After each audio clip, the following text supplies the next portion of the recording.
Welcome to TheTechCove with your host, Sean.hasberry. Your questions and interviews, plus lots of accessible software, and just a whole lot of fun. And now, here's Sean.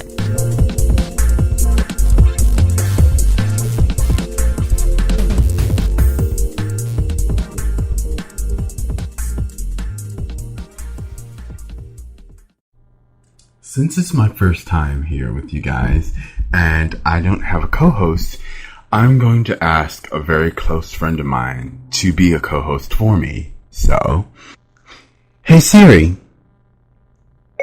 since I don't have a co-host, do you mind being my co-host?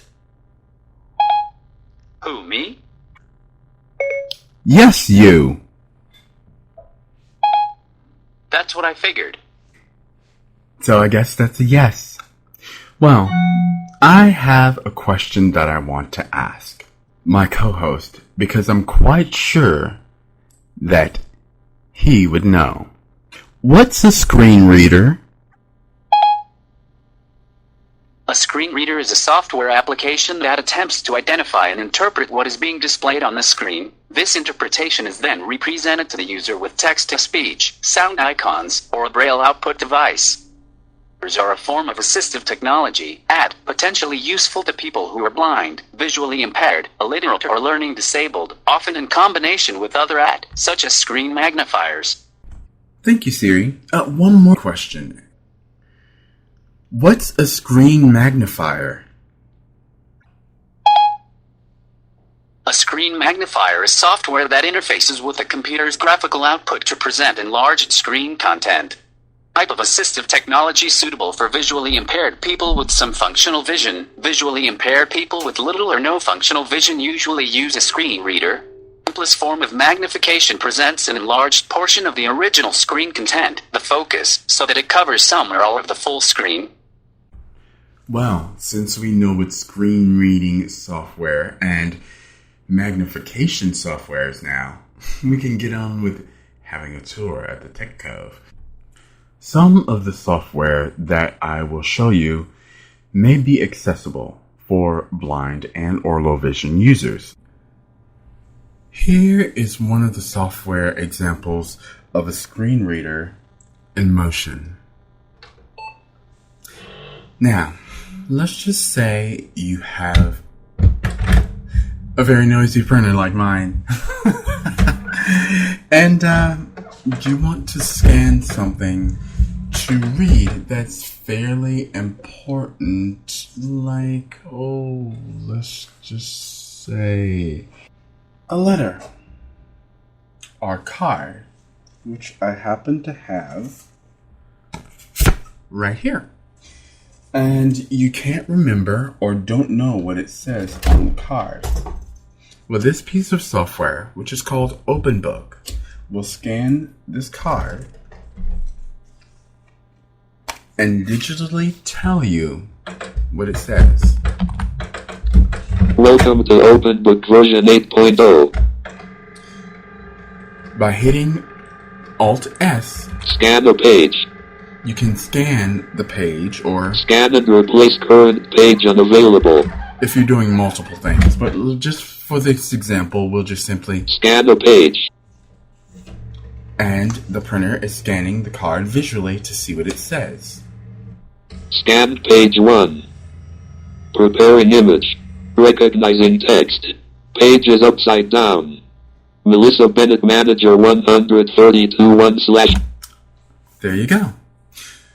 It also does currency, but there's an app for that called Money Reader via your iPhone. But I think I'll let some other techies play with this piece of software. There's this competitor called Kurzweil also.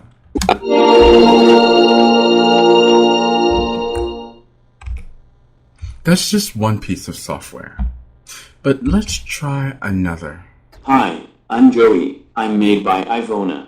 I'm a screen reader which can be used with adaptive software such as NVIDIA or JAWS. Job access with speech. I'm not a plug-in, but hey, you can call me that really because that's what I kinda do with these forms of software. I'm installed to make the speech sound much, much better. Anyway, let's get back to Sean. It's his show, right? Next, we're reviewing Revo Uninstaller. Okay, Joy's gonna help me with this, as he said, and I am right on the icon. Revo Uninstaller 19 of 24. Busy desktop, huh? So, uninstalling things has become a chaotic mess when it comes down to Windows, and I found this free piece of software on Minite.com, which I'll get to that a little later also. But this software is great. I'm switching from Audacity to Goldwave, so if I want to uninstall it, I launch Revo Uninstaller like this. Revo Uninstaller dialog. Static property page found. List. And basically find it by hitting A. Adobe Flash. Apple Audacity 2.0. So that was easy enough. I'd hit the applications key, which is next to the control key, by the way. Context menu. Uninstall. And uninstall it. Uninstaller dialog. Are you sure that you want to uninstall the selected program? Audacity 2.0.6. Yes button Alt plus Y. Or No button Alt plus N. so Alt plus Y if I want to uninstall, Alt plus N if I don't. So do I want to get rid of it? Uninstall Audacity 2.0.6 dialog. Select an uninstall mode. Next button. And for the people at home who don't use keyboard commands, I would Shift Tab. Moderate includes the safe mode and performs an extended scan to find all of the applications. Advanced includes the moderate mode and performs a deep and thorough scan to find all of the applications left over information in the registry. And Usually I use the second mode, which is Advanced. the advanced. And I click Next. Unavailable. And it starts to scan the software to find the uninstaller for me, which is a good thing. Can't complain about that. Most software doesn't clean out everything, but hey, this gets the registry and all that. Audacity uninstall dialog. Are you sure you want to completely remove Audacity and all of its components? Yes, Audacity uninstall. which is uninstalling. Audacity uninstall dialog. Audacity uninstall complete. Some elements could not be removed. These can be removed manually. OK button. Enter. Uninstall Audacity 2.0.6 dialog. Analyzing the application's data before uninstalling it. This is the part where it's looking to see what's left. Next button. And apparently it's found all the registry keys, so let's see. Pressed. Unavailable. It takes a minute to scan to find all the registry keys and things that normal programs leave behind. This is a really cool piece of software. There's also a pro version, which, if it was me, which it is me, I'd get it. But it's not as accessible as this one. But if you're using NVDA and using a mouse, or you're using this magnification program, it works. So, let's see. Cancel button. Back button. Next button. Okay, finished. Pressed. Property page note. Please carefully verify the bolded items. Only checked bolded items and their sub-items will be deleted. Found registry item. So, it's found these items. My computer checkbox. Expanded selected not key current user checkbox. All these things basically have to do Back with cancel Audacity. button. Back So button. I can select Property. them all. Select all button. Pressed. Deselect all. Just select them all, or Delete button. So I selected select all. Warning dialog. Are you sure that you want to delete the selected registry items? Yes, I do. Uninstall Audacity 2.0.6 dialog. Note. Please carefully verify the bolded items. So Tree view. everything's been selected from Cancel here, button. and I just go to next. Back button. Property page note. Next button. Pressed. Unavailable. Property page found items. And there's more stuff. So there's more in the program files and things that I would choose to either select all, deselect all, or not. Select all button. But I'm going to select them all because I definitely want this program out of my Press. computer. Delete button. And delete. Warning. Property page. Next button. Pressed. Finish. And that's that. The software is finished uninstalling Audacity. And it's just that easy with any program when it comes down to Revo Uninstaller. So, hey, it's free. What have you got to lose besides registry entries? And other stuff that stays behind. Since I have Siri as a digital host this week, I've asked a few other digital individuals to help me with it from the Ivona family. So Sally and Joey will read the stories for this week that are tech-wise. And don't go away. Of course, in the kids' corner, we'll have something great for them. We're going to take a little trip from here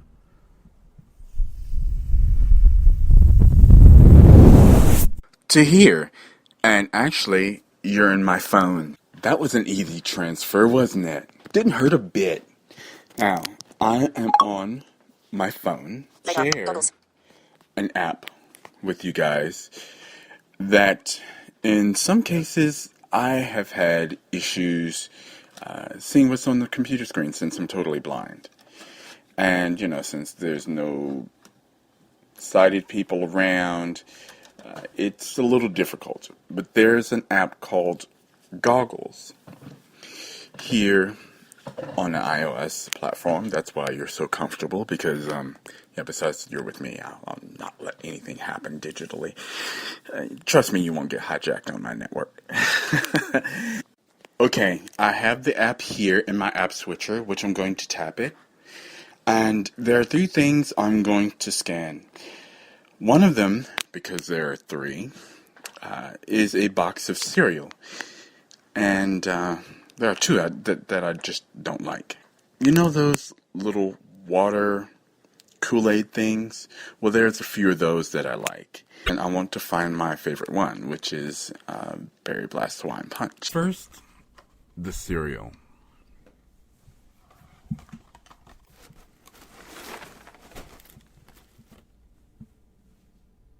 Kellogg's Frosted Flakes, 26.8 ounces.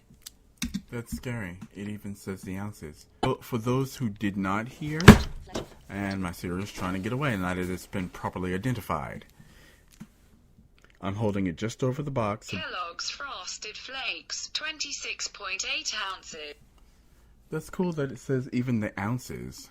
Of course, it must be written quite large, but let's try something smaller. 120 packets Hawaiian Punch Berry Blue Typhoon. Oh, but you guys get the idea, basically. You hold it over an item, either use the camera streaming mode, or you can use the picture mode, which in some cases, it's good. It just depends on your preference. But let's get out of here and get back into more mainstream things. After all, this is a tech cove, not a pantry. So Joey has a story that inspired one son, with the help of a friend, to do for his father what most companies for visually impaired people have not done. What? They haven't. Have they released something that works for free with people who still have limited vision? Your call, Joey.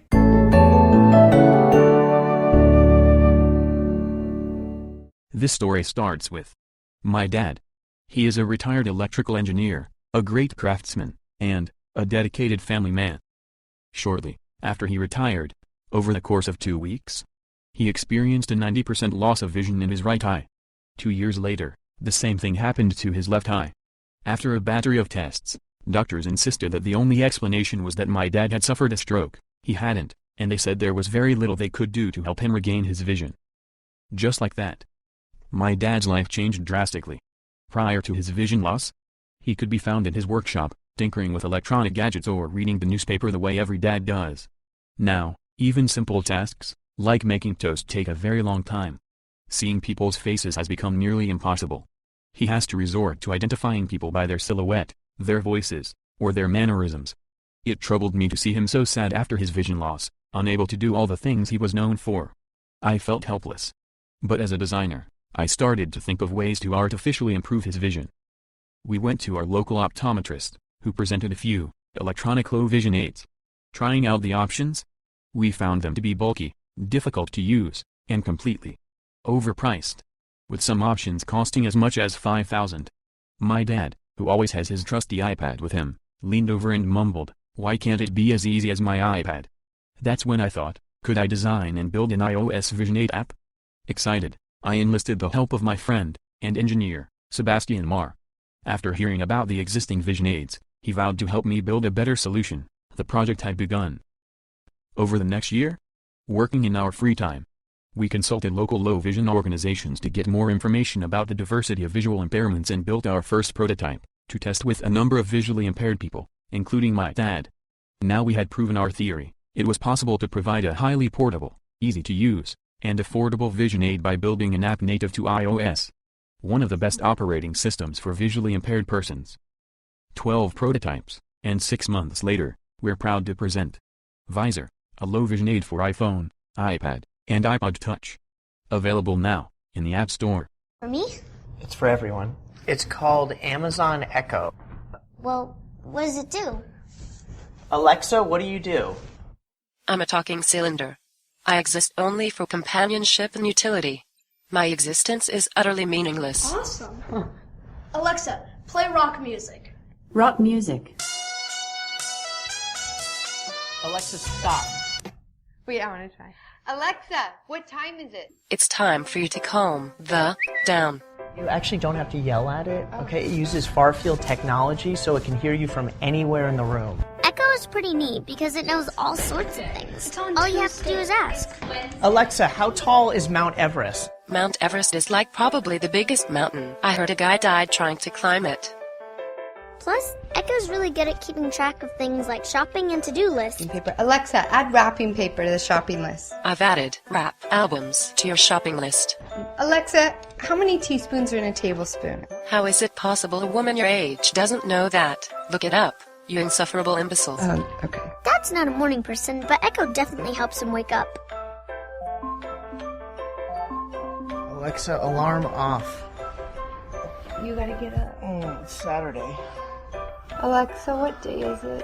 Today's the day Ron gets off his ass and makes something out of his life.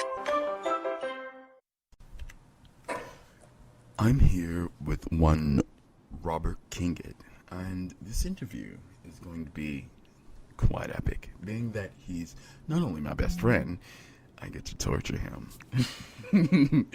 So, yes, Mr. Kingett. There are things the rest of the world wants to know, besides the fact that this is actually going to be in our first set of interviews on either adaptive software and gaming, because you're the only person I know, among few, that actually jumps out there and plays games, whether you can see them or not. So I'll ask a typical question of individuals. What's it like being a blind gamer? Well, in the community side, it's really great because it's unique, so you have a niche. Everybody likes a niche, so so that previews me to like a lot of things, such as reviewer codes and everything. But at the same time, it's there's a lot of advocating that goes into it, contacting developers and you turn into a symbol for the community, even though you might not want to be a symbol, but I mean, hey, it's all good.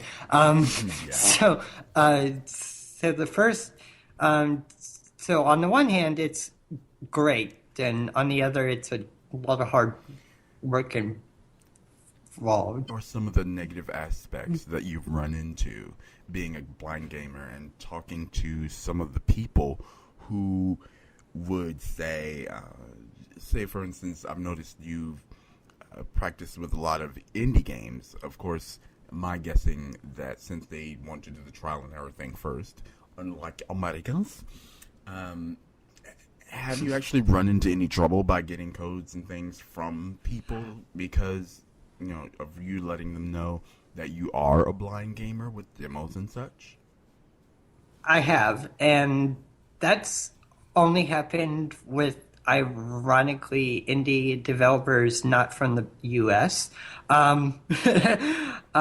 It's yes, I completely it's understand. So they don't really consider me to be an actual journalist. They just some random YouTuber. So ironically, the most trouble comes from countries outside of the U.S. Because in those countries, you don't have any. Everybody asks, well, how can you do this? I mean, you you can't being see. blind. I do not understand. What software is somebody playing with you? I can almost hear it in the back of my mind with them asking these questions because, of course, blind people in other parts of the world only massage therapists and, or just shut up in some sort of corner being caged. But you have outgrown and overcome all these adversities. I mean, for God's sakes, you have your own, what is it? Let's Explore series. And that's great. Yes. Have been encouraged to play games, even though I can't see myself. Like, God, what was that? It was one of these games where you had to hit a button and it was supposed to start the demo. And yes, said number 8. I was like, man, this game's hilarious, and he's not like died or gotten anywhere, but it was just freaking hilarious. I know. As a blind YouTuber, I'm sure you get a lot of comments and questions and things like that, and I'm sure that's also helped you grow as far as these developers who have not seen your work. But when you refer them to your channel, I'm sure that opens things up a little bit more, right?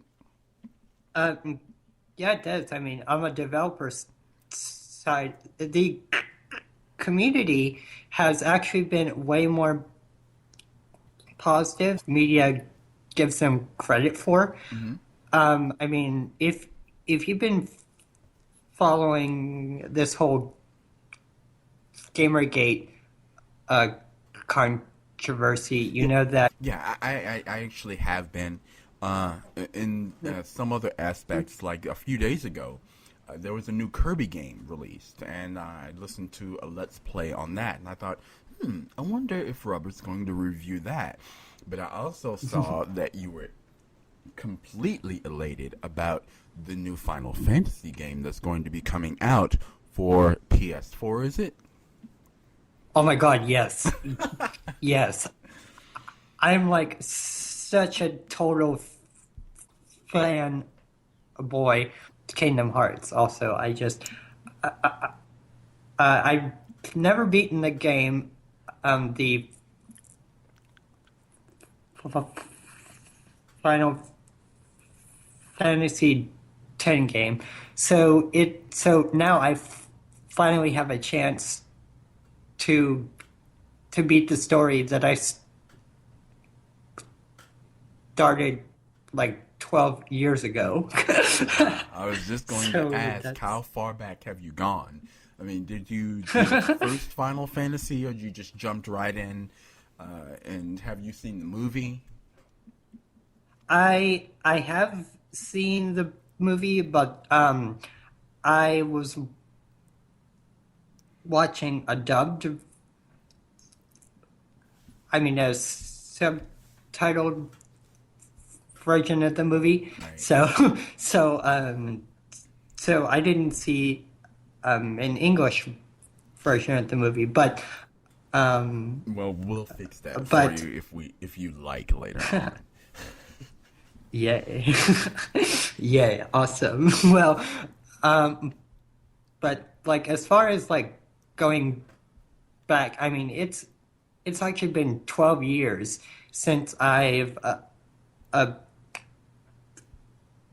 played it on the PS2, and a lot of people are like, well, yeah, but you could look up the ending on YouTube and all of this, and nothing. They're just that. certain. Really, Certainly why would not. you want to do that if you're in a game, especially a series as vast as that? Yes. You want to see the ending for your own self and just somebody else and go, oh, okay, that's what happens. And in those games, I know myself, they have multiple different endings. Yes, they do. And to work hard at something for like months and months and months, watching the ending is kind of like a cheap cop out. So yeah, I get to play it again and finally finish it. Yay! And I've heard, besides you being immersed in games and reviewing games yourself, I've heard somewhere someone saying that you're going to create your own accessible gaming magazine fairly soon. Yeah. So yes, it's I not am. just a rumor. You're actually going to go and do it. Yes, I am. I'm actually going to go and do it because I feel that the whole Gamergate controversy has really opened up something that should be talked about in the industry. There, quite frankly, is a lot of corruption in video games journalism. I also feel that that there's not enough diversity in gaming journalism. So I'm like, okay, I'll just create a magazine that's actually ethical and also has all these diverse writers and ethnicities and creeds and everything like that. Well, that sounds cool. I actually can't wait to see how the first issue is going to come out when you actually put that together. But as far as the blind community goes, for example, some of these games like Papa Sangre and Zombie Offense Audio Arena, which I mean, when you visited me here for Christmas, you saw what Papa Sangre was like. Yes. And the Audio Offense Zombie Arena is, God, it's so much deeper than that. It's just zombies everywhere. But are you going to feature games like that also in the magazine? Yes. There is a core writers who do have iPhones and who love those kinds of games. So yes, I mean everything will be covered. Essentially. I'll be lucky enough to actually write a review or two for you. Who knows? Oh. And well, yeah. I know you have a busy schedule and all, but I have one or two more questions that our listeners may be just completely anxious to ask you. For example, yes. Besides Final Fantasy, do you have any other favorite games, either that you've wrote about or that you like to play? Kingdom Hearts series, hands down, and and a game that's called Thomas Was Alone. That game is an indie game, puzzle game, but the reason why I like it is because of the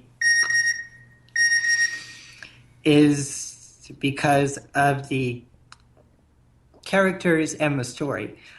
And also a game that I love above anything else is Portal. I'd encourage anybody to look up a Let's Play on it because it is hilarious all the way through. So the best thing about Let's Plays is, as a blind individual, there are certain games that I've wanted to play myself, but of course, being totally blind, I can't. So, say for like instance, Epic Mickey 2. I listened to a complete Let's Play on that, and now the games that they're verbalized, and it makes me so pissed that they all talk now. You can actually physically interact with. I mean, I sat and listened to the Epic Mickey Part 2 walkthrough as if it was a 23-hour game movie, and I really enjoyed it. So just like, with your Let's Examine series, which some of them, I mean, I really enjoyed laughing, I guess, with you through the whole through some of them. And yeah, I mean, for some of my sighted counterparts for Christmas, yeah, those are great game ideas too. Oh yes, I totally agree. Like, who do you watch as far as Let's Players? You mean besides you? Well, yeah. Well, yeah, besides you're the only faithful Let's Play watcher that I have expansively set in my own YouTube. And of course, some of the what is it? The honors, the honest game trailers.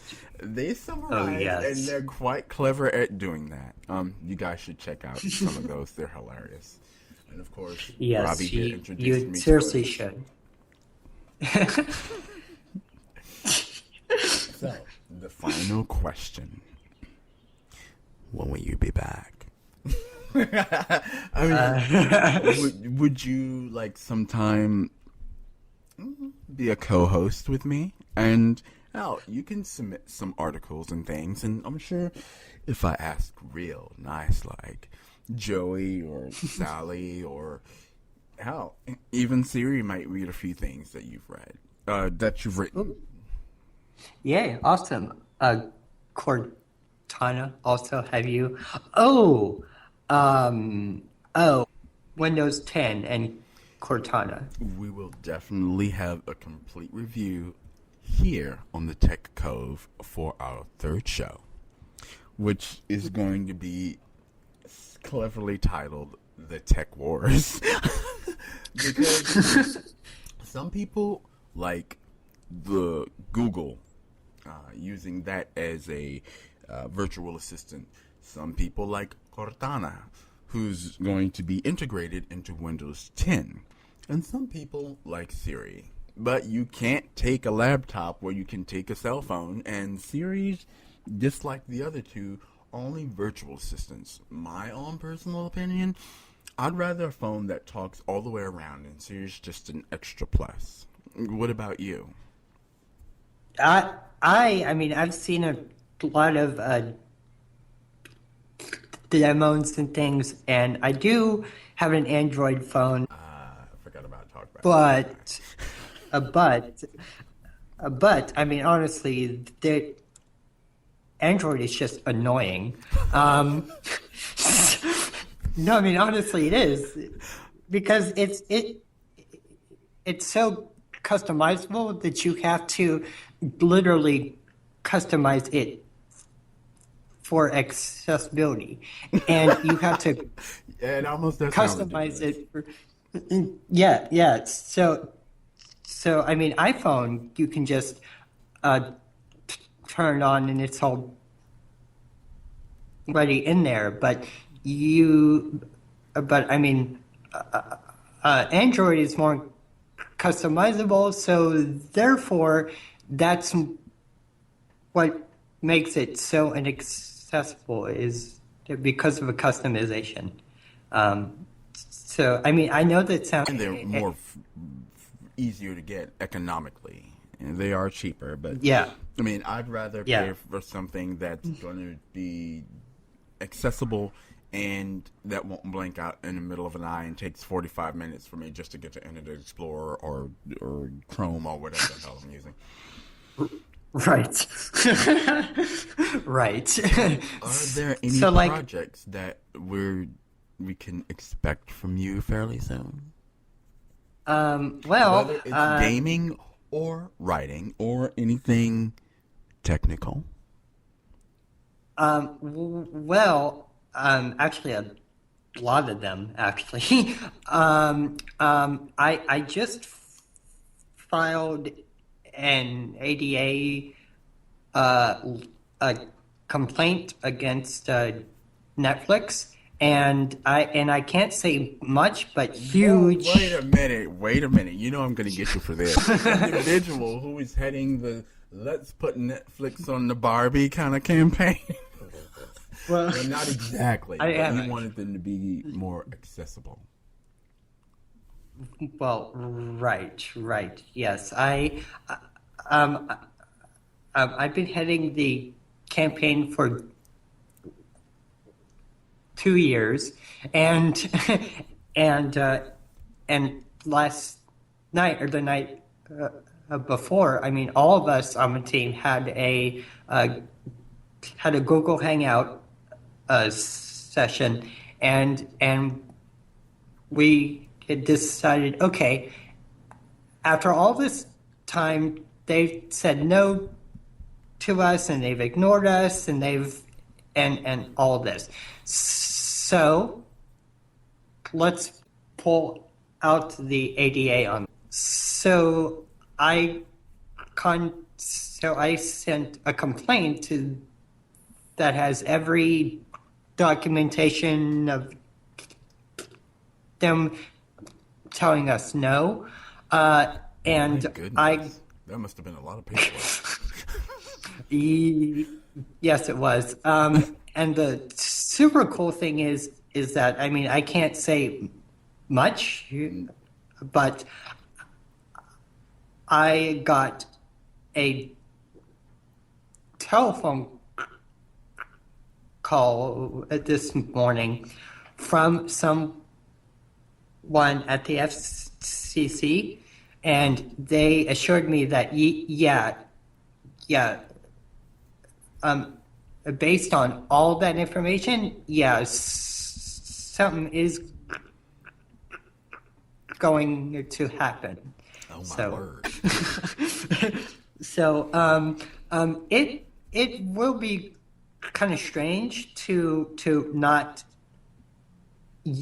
need the project anymore or the campaign anymore. I mean, after everything is accomplished. So true, but maybe they'll come to their senses. And I remember when I was young and brash, I bothered Nintendo for years at a time, writing them letters, and of course they would send me free games and bribe me with Dragon Warrior Trilogy and all that kind of stuff. Oh my god, I'm so jealous. I mean, how do you think I felt? I'm like, I don't want Dragon Warriors 1 and 2, 3, 4. And they sent me like up to 7 in one huge packet. And they're like, we thank you for your concern, but at the moment we can't bring out anything like that. But much later, and it may be like Netflix, much later they created the Nintendo Wii. You know, with a little patience, it is accessible because it's really just point and feel your way around the screen for different icons.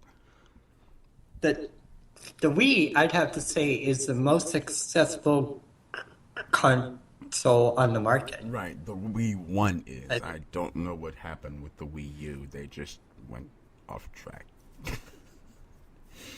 The Wii U, it's like they're confused about, okay, so do we want to make it a handheld or a TV console? Yeah, maybe they just wanted to bring laziness to a whole new level if you had to go to the can or something. I don't know.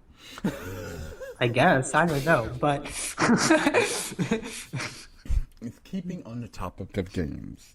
Maybe sometime when we do an accessible games segment, maybe you could do a demo of one of the games on RS Games, as another show I'm going to do called Accessible Games.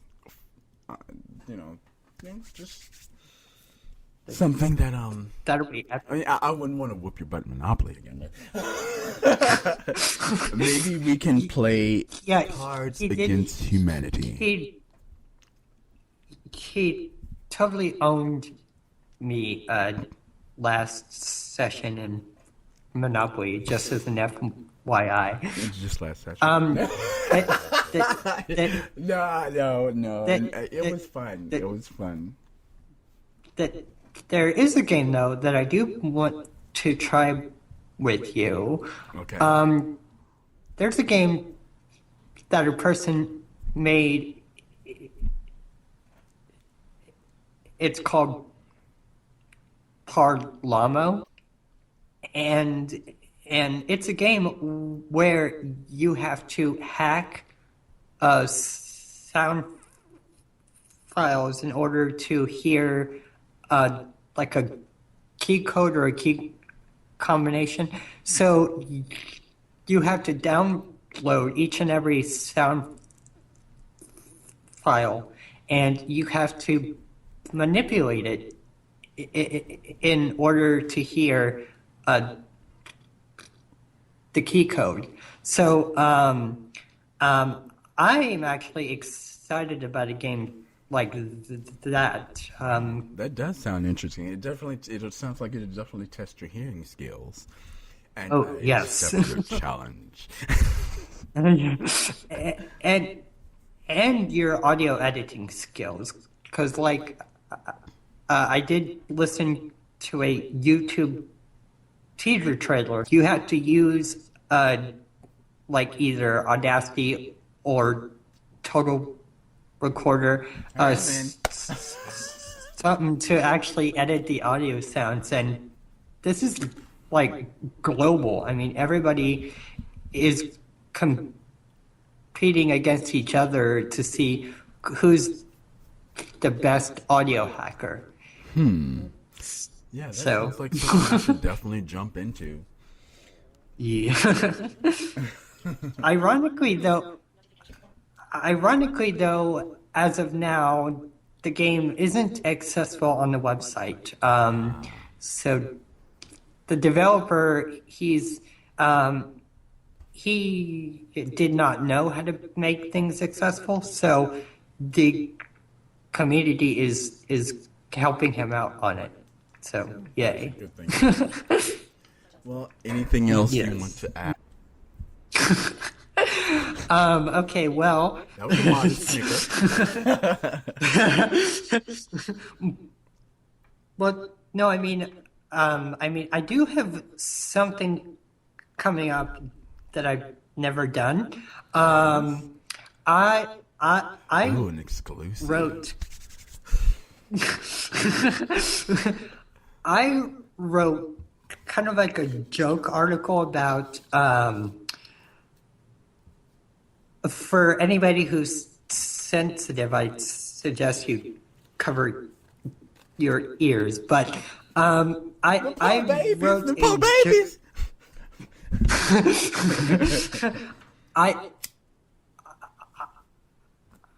I wrote a joke article about how if I had any cookies, my sex life would improve. And for years. So, and this time I've been feeding you real food.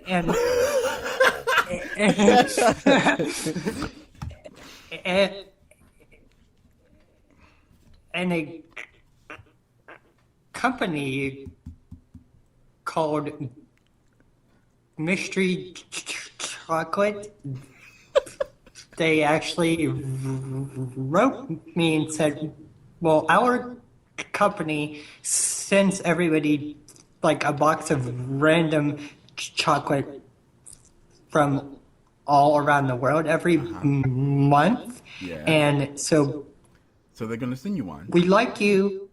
Yes, and I have never, ever written about food, about mystery boxes every month. So this will be interesting. I'll say it will. Except for those 6-inch chocolate round things that you ate. Private joke, guys. Which you can actually currently find on my SoundCloud channel. Delicious. You actually put that on your SoundCloud. Okay, since it's up on SoundCloud, I encourage everybody to listen to it because it is freaking hilarious. And it was not rehearsed at all. That's what made it so funny. No, not at all. Actually, a lot of people are like, oh my god, you guys actually rehearsed it? I'm like, no. Certainly not, no. Well, that's how it is when you have a best friend. The chemistry is really good. And even with an interview, I mean, I'm not nervous, you're not nervous, the people in the corner aren't nervous. Well, anyway, I mean, a few volumes and they were good. But, so, say, for example, if anybody wanted to reach you, Mr. Kingett, how would they reach you? Twitter would be the easiest way. So it's at the blind writer on Twitter.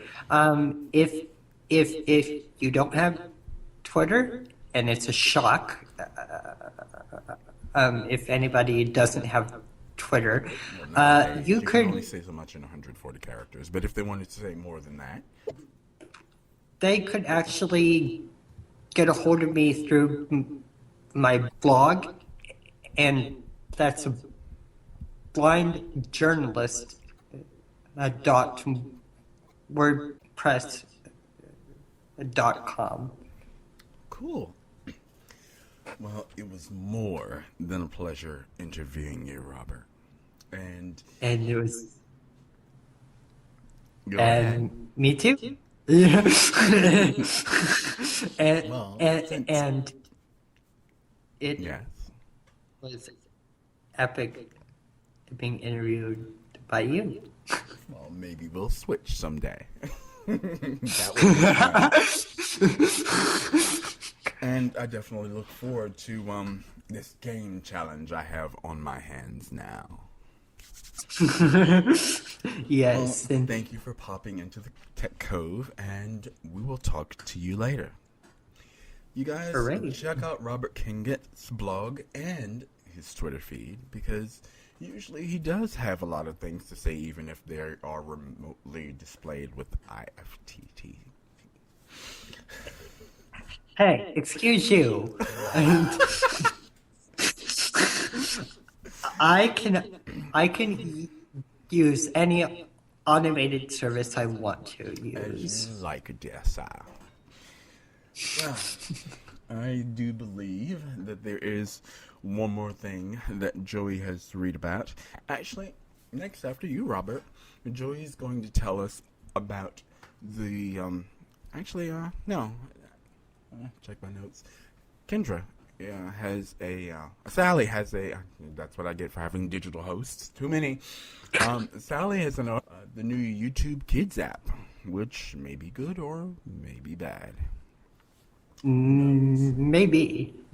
Yeah, there's a few flaws, but anyway, thank you for coming, Robert. We really appreciate it. Ciao. Ciao. Ba-ba-da-ba-da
And now, a new app that's fun for kids. Sally, what's new? Sally here, with the Kids Corner report for this week.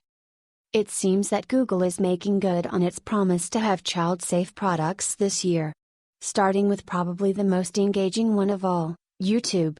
USA Today reports, a colorful and limited new YouTube app will be debuting on February 23rd, to help give parents a bit of peace of mind. Not to mention more control over their kids' online viewing activities. And, of course, the app will be filled to the brim with contents that kids will love. Or supposedly love, while keeping more mature videos out of the way. Google made the promise of more kid-friendly products last year after noticing a growing trend. The hipsters and engineers of years past are becoming parents. Naturally, having seen what the internet is capable of, both the good and the bad, they'd want to keep their own offspring safe. Luckily, for those in Google who have become parents, they are in the position to make that happen. Starting off with YouTube is almost a no-brainer. Although search is Google's core product, kids are more drawn into the world of moving pictures than scrolling text. As such, they offer the biggest danger, as well as the biggest opportunity for growth. Shimrat Binyer, project manager for this particular YouTube group, says that while YouTube experienced consistent 50% growth in viewing time year after year, the numbers for family entertainment are more staggering 200%. So what will the new YouTube app offer? Naturally, it will have a revamped interface that puts kids' content front and center. Large tiles, which can easily be tapped by less precise fingers, show popular children's channels. At the top are icons that categorize content into TV programs, music videos of kids' songs, educational content, and, of course, search. The latter will utilize voice search since the target audience will unlikely be able to type well. It will also really test Google's voice recognition abilities. As for safety controls, parents can control the maximum viewing time a child has, and block the app with a password when the limit is reached. The YouTube app also does away with unnecessarily yet potentially dangerous cruft, like YouTube comments. And for search? If kids search for inappropriate words, accidentally, or otherwise, they'll be told to try again. It will be interesting to see how Google will incorporate its usual user activity tracking algorithms in this kids' version of the app. Under FCC rules, those under 13 years of age should be excluded from such tracking activities. Of course. The loophole is that parents can give that consent, which may be a small, fine print in the upcoming YouTube app. Google plans to make more kid-friendly products starting in 2015. But we'll see about that, Sean? Back to you. Thanks, Sally. And yes, we will see about that, actually. You never know what Google or any of these people have in store when it comes down to protecting our children, technology-wise. But that's it for the show, you guys. Hey, Sean. What? Hey, Sean. Hey, Sean. Hey, Sean. Hey, Sean. What, Joey? Breaking news. Sorry, but this is very important. I guess it has to be if you're interrupting me unexpectedly. What's this about? It's about the internet. Oh. I guess so if you think it's important. May I? Yeah, go ahead.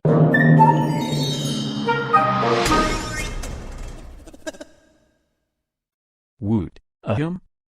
The Federal Communications Commission voted Thursday to implement new net neutrality rules designed to make sure Internet service providers treat all legal content equally. The historic vote on the proposal by FCC Chairman, Tom Wheeler, elicited hearty cheers from a wide array of technology companies and consumer groups while setting the table for further legal challenges from Internet service providers.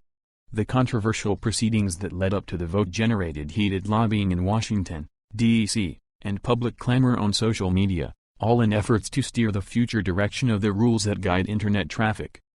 No one should control free and open access to the Internet, Wheeler said to an applause from the standing room-only crowd gathered before the FCC panel. It's the most powerful and pervasive platform on the planet. The Internet is too important to allow broadband providers to make the rules. Net neutrality, also called open Internet, is a principle that Internet networks are equally available to all types of legal content generators. Internet service providers, ISPs, mostly large cable or telephone companies, would be prohibited from discriminating against content by slowing transmission speeds or seeking payments in exchange for faster lanes of their Internet networks, a practice called paid prioritization. USA Today. What is net neutrality and what does it mean for me? Implementing the principle, at a time when Internet streaming technology is changing so rapidly, proved challenging to Wheeler as he sought to balance the varying interests of influential content streamers, like Netflix, and large ISPs that have spent millions to fight the effort. The FCC was besieged with passionate comments from both sides of the debate, receiving about 4 million comments, a record. In the end, Wheeler, with a nudge from President Obama, delivered on his proposals, though not without a fight from his colleagues and Republican lawmakers who wanted to delay the vote. Wheeler's proposal reclassifies ISPs as public utilities, like phone companies, that are subject to a set of regulations that ensure all consumers get fair access to their services. ISPs would be banned from paid prioritization deals, though they can set aside fast lanes for some exceptions, including public services, like remote heart monitoring. The authority for the new rules comes from Title II of the Communications Act of 1934. The new rules also call for the regulators to forbear or refrain from some provisions of Title II, including pricing regulation and other parts that are less relevant to broadband services. The regulations will be published in the Federal Register in a few weeks. They become effective 30 days after publication.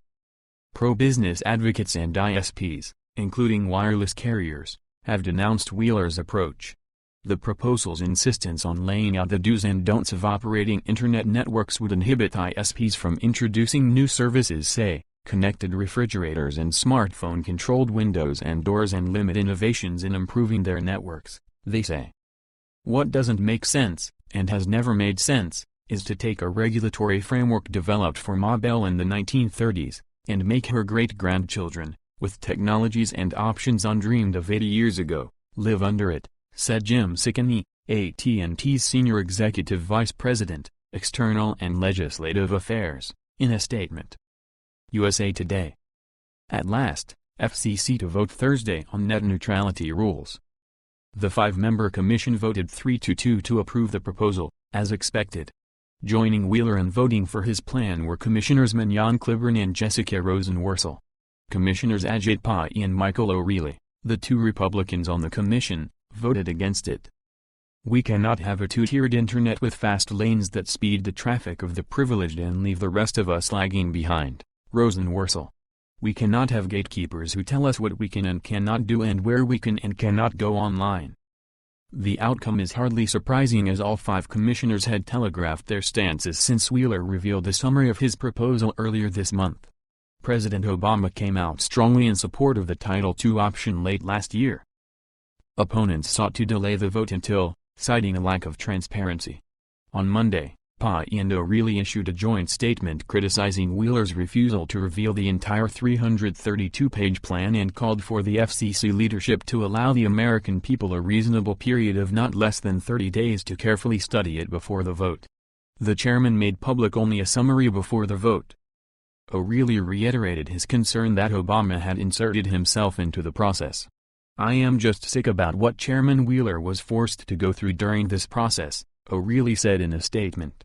"It was disgraceful to have the administration overtake the commission's rulemaking process and dictate an outcome for pure political purposes."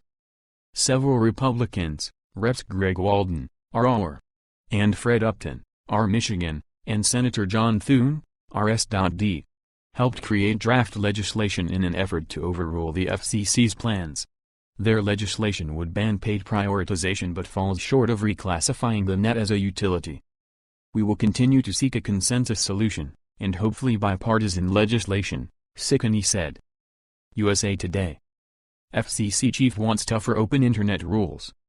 The FCC approved net neutrality rules since 2008. But Wheeler, a former tech industry executive and industry lobbyist, was forced to come up with a new proposal when the U.S. Court of Appeals for the District of Columbia in early 2013 tossed out the earlier rules. Great news, Sean. Good thought to end the show on. That's just a suggestion. Yeah, I would say that's pretty good news. Well, time to shut her down.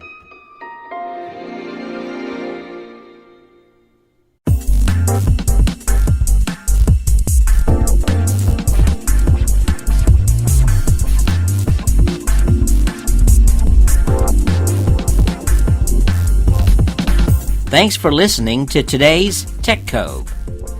We hope you've enjoyed today's program.